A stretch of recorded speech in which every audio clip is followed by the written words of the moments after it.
UPPLAबो candidate फोसावाखैमोन नेनानैथ' दङ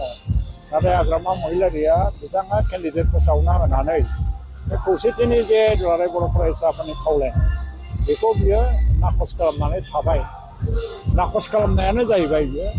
होनबा केन्डिडेटखौ फोसावनाङामोन थारमाने जनानै रायलायलायोमोनबा बबे सिटआव सोर गेलेगोन सोर बेसेबां गेलेगोन बेखौ मोनसे सर्ट आउट खालामनानैसो केन्डिडेटखौ फोसावनांगौमोन नाथाय केन्डिडेट बिथांमोना फोसावबाय जिहेतु आं सानो हाग्रामा महिलारिया खौसेथिनि आइडियायाव गैया बेथ' जोंहा प्रमद बर'नि आखायाव डिसकासन मोनसे होबाय जोंहा खुनु आथुरबो नङा जों ओरैबायदि स्टेबल ओरैबायदि मजबुत जे लास्ट ममेन्टआव फोसावबाबो जोंहा जेबो प्रब्लेम गैया आरो बेफोर हान्जाफ्रासो थाब थाब